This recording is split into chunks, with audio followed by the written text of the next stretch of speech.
Hello! అస్సలాముఅలైకుం. నమస్తే. Good morning. How are you all? ఎలా ఉన్నారండి అందరూ? I hope you're all doing great. And నా ప్లాంట్‌కి చిగుర్లొస్తున్నాయి అని చెప్పాను కదా! సో, పొద్దున్నే దాన్నొకసారి అలా చూసా అనమాట. ఇవాళ మార్నింగ్ 6కే లేచాను. ఎగ్జామ్స్ ఇంకా దగ్గరకొస్తున్నాయి కాబట్టి పిల్లల్ని ఒక 3 డేస్ ముందు నుంచే ఆ టైమింగ్స్‌కి అలవాటు చేయాలండి. లేదంటే సడెన్‌గా పొద్దున్నే లేవాలంటే వాళ్ళకి కష్టమైపోతుంది. ఇంకా యాజ్ యూజువల్ నేను మార్నింగే ఒక స్పూన్ ఘీ తింటున్నాను. ఇది ఎలా తింటున్నాను అనేసి ఒక క్వెషనొచ్చింది ఇవాళ మన సబ్‌స్క్రైబర్ నుంచి. నెక్స్ట్ వ్లాగ్‌లో నేను చూపిస్తాను. డైరెక్ట్‌గా తినేయడమే. ఒక గ్లాస్ వాటర్ తాగాలంతే. But still I will show you. ఇంకా తర్వాత ఒక 15 మినిట్స్ గ్యాప్ ఇచ్చేసి టీ తాగుతున్నాను. మా హస్బెండ్ కాఫీ తాగుతారు అప్పుడప్పుడు. సో, తను లేచి ఒకవేళ పెట్టమంటే అప్పుడు పెట్టిస్తా అనమాట. మా అబ్బాయిని లేపాను. ఇంకా వాడు లేచి చదువుకుంటున్నాడు. ఇంకా మధ్యాహ్నానికి నేను గోరుచిక్కుడుకాయ ఫ్రై చేద్దాం అనుకుంటున్నా. నిన్నే కట్ చేసుకొని పెట్టా అనమాట. సరే ఇంకా లేట్ ఎందుకు అనేసి బాయిల్ చేయడానికి పెట్టేశాను. ఇంకా ఇటు సైడ్ వచ్చేసి టొమాటో పచ్చడి చేస్తున్నానండి. దీని రెసిపీ చూపిస్తా మీకు. మీకు మీ స్పైస్ లెవెల్ పట్టి పచ్చిమిర్చి వేసుకోండి. ఆ తర్వాత టొమాటోస్ కట్ చేసి వేసుకోవాలి.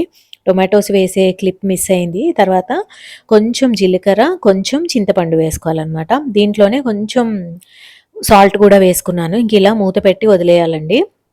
ఇంకా ఈ గోరుచిక్కుడుకాయల్లో గూడా నేను సాల్ట్ వేశాను. బాయిల్ చేసేసిన తర్వాత ఫ్రై చేసేయడమే. ఇటువైపు ఈ టొమాటోలు కూడా మంచిగా మగ్గుతున్నాయి. ఆ తర్వాత మీకు రోటి పచ్చడి రోట్లో నూరినట్లుగా రావాలి అంటే ఇలా హ్యాండ్ బ్లెండర్ ఉంటే ఆ హ్యాండ్ బ్లెండర్‌తో చేసుకోవడం చాలా బెటర్. అచ్చంగా రోట్లో నూరినట్లుగానే వస్తుందనమాట. నేను ఇది కొన్న దగ్గర నుంచి దీంతోనే చేస్తున్నాను. సో, దీంట్లో వచ్చేసి కొన్ని వెల్లుల్లి రెబ్బలు, ఎక్కువ కొత్తిమీర ఇలా వేసేసుకోవాలనమాట. ఆ తర్వాత ఒక 30 సెకండ్స్ దీన్ని బ్లెండ్ చేసేస్తే చాలా బావుంటది. మా ఇంట్లో అందరికీ చాలా ఇష్టమైన పచ్చడనమాట. నేను పొద్దున్నే ఇంక బ్రేక్‌ఫాస్ట్ టైమ్‌లోనే వంట ఎందుకు చేస్తున్నానంటే, ఎలాగో నేను దోసలు వేయబోతున్నాను. అండ్ ఇవాళ ఎర్లీగా లేచాను. సో, పొద్దున చట్నీ, మళ్ళీ మధ్యాహ్నానికి టొమాటో చట్నీ ఇవన్నీ ఎందుకు అనేసి ఈ పొద్దున్నే చేసేసాననుకోండి, దోసలతో కూడా ఇదే సరిపోతుంది. లంచ్‌లోకి కావాలన్నా వేసుకోవచ్చు అన్నట్లు చేసేసా అనమాట. అండ్ ఇలా పులుపు ఉన్న చట్నీలు ఎప్పుడైనా గానీ గ్లాస్ జార్స్‌లో పెట్టుకోవాలి. అప్పుడు బావుంటాయి. 2, 3 రోజులు నిలువున్నా గానీ రియాక్ట్ అవ్వకుండా ఉంటాయన్నమాట. అందుకే గోంగూర గానీ, టొమాటో గానీ ఇలాంటివి ఇలా గ్లాస్ జార్‌లో వేసేసుకొని మూత పెట్టుకుంటే బావుంటాయి.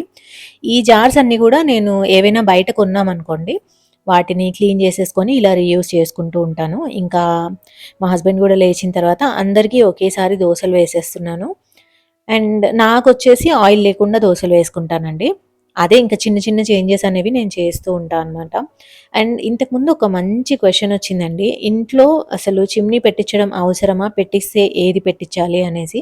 నేను కొద్దిగా దీని గురించి ఆలోచించాలి అనేసి ఇన్ని రోజులు ఆన్సర్ చేయలేదు. ఇప్పుడు మనకున్న ఇంటి సెటప్‌లో చిమ్నీ చాలా ఇంపార్టెంట్ అండి. ఎందుకంటే ఇంతకు ముందులాగా మనకి కంప్లీట్‌గా వెంటిలేషన్ అనేది లేదు.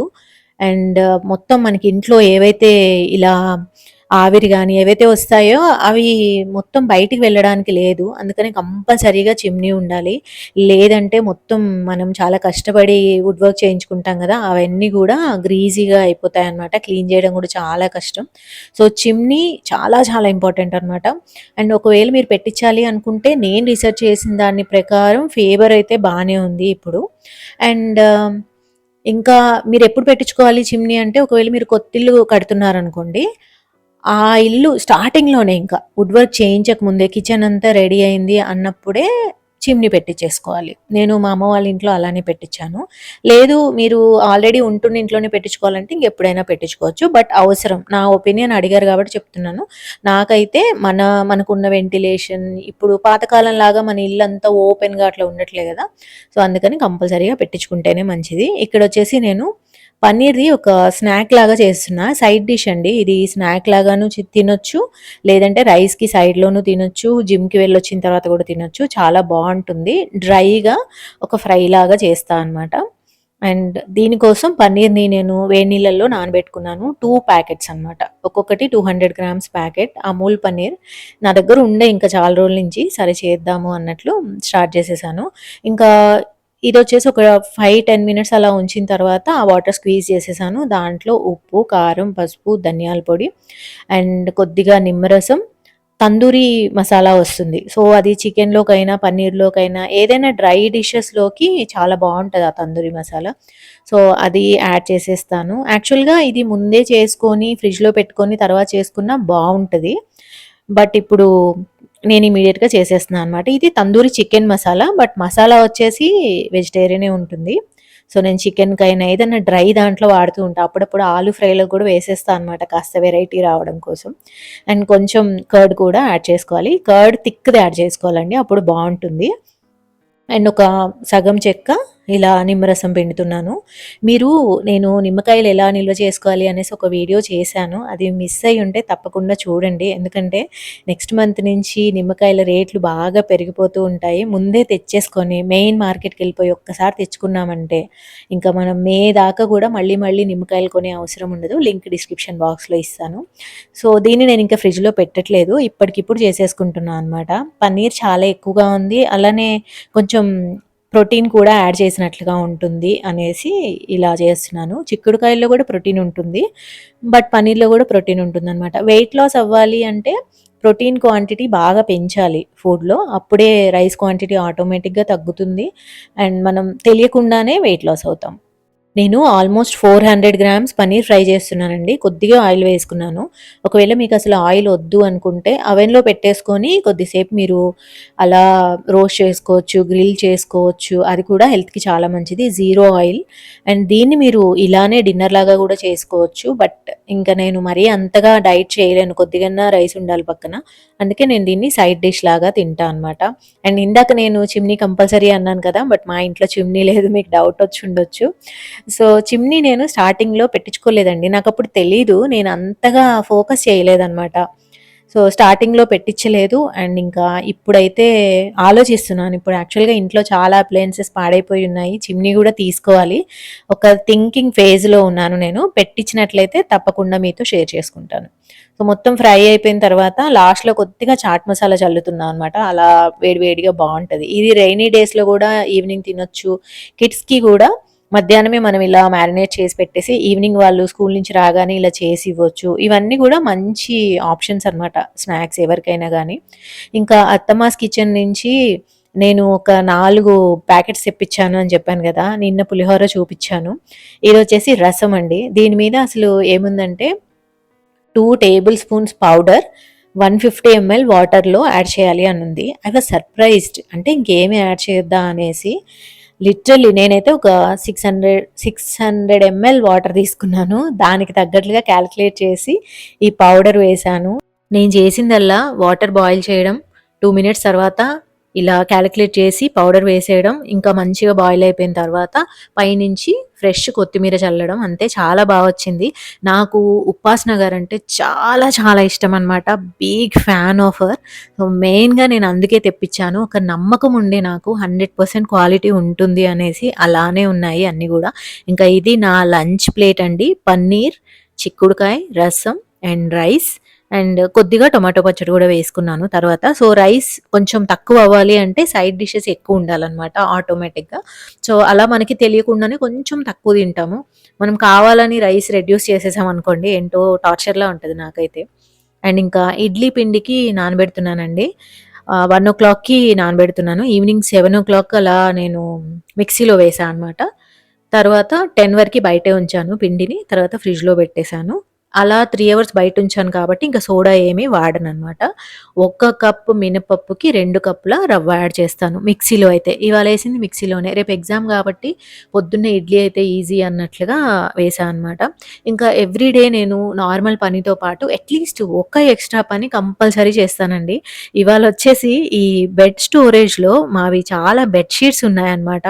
ఎప్పటినుంచో అనుకుంటున్నా ఇది క్లీన్ చేద్దాము అనేసి అస్సలు కుదరట్లేదు. ఇంక ఇవాళ ఎలాగైనా చేసేయాలి అనేసి ఇది మొత్తం ఎంప్టీ చేసేసాను. ప్రాబ్లమ్ ఏమవుతుందంటే ఎవరైనా గెస్ట్‌లొచ్చినప్పుడు తీసేవే కొన్ని బెడ్ షీట్స్ ఉంటాయి. మేము రెగ్యులర్‌గా వాడేవి కొన్నుంటాయి. అన్నీ మిక్స్ అయిపోయాయన్నమాట. అలానే ఇంక ఇప్పుడు వింటర్ అయిపోయింది గాబట్టి కొన్ని బెడ్ షీట్స్ అవసరం లేదు. ఇంకా అలా కొన్ని చేంజెస్ చేసేదుంది. అందుకే అంతా ఎంప్టీ చేసేసి ఒకసారి వాక్యూమ్ చేసేసాను. తర్వాత సార్ట్ చేశా అనమాట. ఏవైతే మేము రెగ్యులర్‌గా వాడుతున్నామో, లేదా ఏవైతే గెస్ట్‌ల కోసమే ఉంచాము అన్నవి అలా సార్ట్ చేసి దాని ప్రకారం సర్దేశాను. యాక్చువల్‌గా అన్ని బెడ్‌షీట్‌లు గూడా నాకు నచ్చినవే తీసుకున్నాను. అన్నీ బావున్నాయి అని. బట్ ఈ మధ్య కాలంలో ఏంటంటే మేము ఫిట్టెడ్ బెడ్‌షీట్సే వాడుతున్నాము. ఫ్లాట్ షీట్స్ ఏంటంటే రోజు సర్దాల్సొస్తదనమాట. ఫిట్టెడ్ అయితే ఎలాస్టిక్ ఉంటాయి గదా! సో, మన మ్యాట్రెస్‌కి మంచిగా అలా అటాచ్ అయిపోయి ఉంటాయన్నమాట. సో, అందుకనే నాకు కొంచెం పని తగ్గుతుంది అనేసి ఫిట్టెడ్ షీట్సే వాడుతున్నాము అన్నీ గూడా. అందుకనే ఫ్లాట్ షీట్స్ అన్నీ కూడా ఇంకా రేర్ యూజ్‌కి పెట్టేశాను. నేను బెడ్ షీట్స్‌ని ఎలా పెడతాను అంటే, ఇప్పుడు సింగిల్ బెడ్ షీట్ ఇది. ఒకటే పిల్లో కేస్ వచ్చింది. ఆ పిల్లో కేస్‌లోనే బెడ్ షీట్‌ని పెట్టేసా. దీన్ని ఒక సెట్‌లాగా పక్కన పెట్టేస్తా అనమాట. అదే డబుల్ బెడ్ షీట్ అనుకోండి, 2 పిల్లో కేసెస్ వస్తాయి గదా! సో, ఒక పిల్లో కేసేమో బెడ్ షీట్‌లో పెట్టేస్తాను. ఆ రెండిటిని ఫోల్డ్ చేసేసి ఇంకొక పిల్లో కేస్‌లో పెట్టేస్తా అనమాట.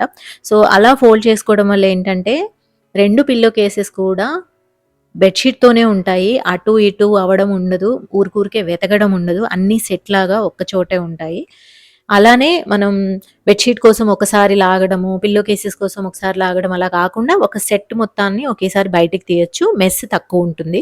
బట్ ఇందాక చూసారు గదా! ఎంత మెస్సీగా ఉందో. చాలా రోజుల నుంచి నేను ఇంకా ఈ వేలో మడత పెట్టకుండా బాగా బిజీగా ఉన్న రోజు టక్ మడత పెట్టేయడం, లోపల పెట్టేయడం అట్లా అయితుందనమాట. సో, ఎప్పటినుంచో నాకిది ఉంది బ్రెయిన్‌లో దీన్ని క్లీన్ చేయాలి ఈ ఏరియాని అనేసి ఫైనల్‌గా ఇప్పుడైతే క్లీనింగ్ అయిపోయింది. ఏవైతే ఎక్కువ అవసరం లేవో అవన్నీ కొద్దిగా లోపల సైడ్ పెడుతున్నాను. కొంచెం మందం బెడ్ షీట్స్ ఉన్నాయి. దుప్పట్లుంటాయి గదా! అవి ఇంకా వింటర్ అయిపోయింది కాబట్టి అవసరం లేదు. అవి గూడా నేను లోపల సైడ్‌కి పెట్టేసా అనమాట. సో, 2 పెడుతున్నాను. లోపల సైడ్‌కి ఒక లైన్, బయటి సైడ్‌కి ఒక లైన్ అలా పెట్టాను. ఫిట్టెడ్ షీట్స్‌ని మడత పెట్టడం అదొక బిగ్గెస్ట్ ఛాలెంజ్ అనమాట. ఇప్పుడైతే నేను ఇప్పుడు స్క్రీన్ మీద కనిపిస్తుంది గదా! అలా మడత పెడతాను. బట్ మొన్న నేను యూట్యూబ్‌లో కావాలని సెర్చ్ చేసి చూసాననమాట. ఫిట్టెడ్ షీట్స్‌ని ఎలా మడత పెట్టొచ్చు అనేసి. ఒక మంచి మెథడ్ అయితే చూసా గానీ అది ఇంకా నేను ప్రాక్టీస్ చేయలేదు. అలా చేస్తే వాల్యూమ్ ఇంకొంచెం తగ్గుతుంది. ఇంకా వెనకాలొచ్చేసి 2 పెద్ద పెద్ద బ్యాగ్స్ కనిపిస్తున్నాయి గదా! అవన్నీ గూడా ఐరన్ బట్టలనమాట. మా ఏరియాలో అసలు ఐరన్ ఎవ్వరు సరిగ్గా చెయ్యరు. తొందరగా తీసుకోరనమాట అసలు బట్టలు తీసుకోరు అండ్ ఫాస్ట్‌గా చేసి ఇవ్వరు. అదే అనుకుంటూ ఉన్నాను. కొంచెం మంచిగా ఐరన్ చేసేవాళ్ళు దొరికితే దుప్పట్లు గూడా చేయించొచ్చు. బట్ మా బట్టలే మంత్లీ ఒకసారి లేదంటే 2 నెలలకు ఒకసారి అలా ఐరన్ అవుతాయి అంతే. ఇంకా ఒక బ్యాగ్ లాంటిదొచ్చిందండి నేను దోహర్ కొన్నప్పుడు. దాంట్లో నేను మొత్తం ఇట్లా ఎక్స్‌ట్రా పిల్లో కేసెస్ ఉన్నాయి. అవన్నీ పెడుతూ ఉంటా అనమాట. ఇవి ఎప్పుడైనా ఎక్స్‌ట్రా కోసం కావాలి అంటేనే అంటే బెడ్ షీట్స్ పాడైపోయాయి. పిల్లో కేసెస్ మాత్రం ఉన్నాయి. పడేయడం ఎందుకు అన్నట్లు ఇట్లా పెట్టా అనమాట. అవన్నీ గూడా ఇలా బ్యాగ్‌లో వేసి పెడతాను. చిన్న చిన్న ఐటెమ్స్ కదా! ఇట్లా బ్యాగ్‌లో వేసి పెడితే అన్నీ ఒక చోట అట్లా ఉంటాయి. లేదంటే ఇంక అంత మెస్ కనిపిస్తూ ఉంటుంది. ఇవి సర్దుతుంటే నాకు గుర్తొచ్చింది. నేను యూఎస్ నుంచి వచ్చేటప్పుడు కొన్ని యూజ్‌ఫుల్ ఐటెమ్స్ కావాలని తెచ్చుకున్నాను. అందులో వాక్యూమ్ సీల్డ్ బ్యాగ్స్ ఉన్నాయి. అవి ఎక్కడున్నాయో నాకు గుర్తు రావట్లేదు. అవి తప్పకుండా వెతుకుతాను. దొరికితే మాత్రం ఇంకా ఈ బెడ్ షీట్స్ అన్నీ గూడా అందులో వేసేసి వాక్యూమ్ చేసేసామంటే వాల్యూమ్ మొత్తం తగ్గిపోతుంది. మీతో కూడా షేర్ చేస్తాను ఒకవేళ అవి దొరికితే. ఇంకా ఎక్స్‌ట్రీమ్ లెఫ్ట్ నుంచి మిడిల్ వరకి గూడా రేర్‌లీ యూజ్డ్ వన్సే అండి. ఇవన్నీ గూడా ఫ్లాట్ షీట్స్ అనమాట. సో, ఫ్లాట్ షీట్స్ మెయింటైన్ చేయడం కష్టమైతుంది అనేసి అలా ఎప్పుడైనా యూజ్ చేయడం కోసం పెట్టాను. ఇవన్నీ ఫిట్టెడ్ షీట్స్. ఈ పేస్టల్ కలర్స్‌లో ఉన్నవన్నీ గూడా ఫిట్టెడ్ షీట్స్. ఐకియాలోనే తీసుకున్నాను. 4 ఇయర్స్ నుంచి వాడుతున్నాను. నాకైతే అక్కడే నచ్చుతుంది క్వాలిటీ. కొన్ని విత్ పిల్లో కవర్ వచ్చాయి. వేటికైతే పిల్లో కేస్ రాలేదో నేను వైట్‌వి తీసుకొచ్చా అనమాట. కంప్లీట్ ప్యూర్ వైట్‌వి. ఆ వైట్ పిల్లోస్‌తో నేను పెయిరప్ చేస్తాను. సో, ఇప్పుడున్న సెటప్ ప్రకారం లెఫ్ట్ సైడ్‌వి అసలు టచ్ చేసే అవసరమే లేదు. ఓన్లీ రైట్ నుంచే నేను తీసుకోవచ్చు. సో, హోప్‌ఫుల్లీ పాడవకుండా ఉంటుంది అని ఇలా సర్దుకున్నానండి. ఇంకా వాల్యూమ్ తగ్గిచ్చే టెక్నిక్స్ అనేవి నేర్చుకోవాలి. ఇంకా ఎక్కువ పడతాయి. బట్ ఎనీవే ఎక్కువే ఉన్నాయి నా దగ్గర బెడ్ షీట్స్. పాడవక ముందే పడేయడం ఎందుకని అలా పెట్టేసి ఉంచాను అన్నీ. సో, అదండి ఇవాల్టి వీడియో. మన ఛానల్ మీకు నచ్చినట్లయితే తప్పకుండా సబ్స్క్రైబ్ చేసుకోండి. నాకు చాలా మోటివేటింగ్‌గా ఉంటుంది నంబర్ పెరుగుతూ ఉంటే. అండ్ మళ్ళీ రేపు 9:00కి ఇంకొక మంచి వ్లాగ్‌తో కలుద్దాం. టేక్ కేర్ మరి. బై.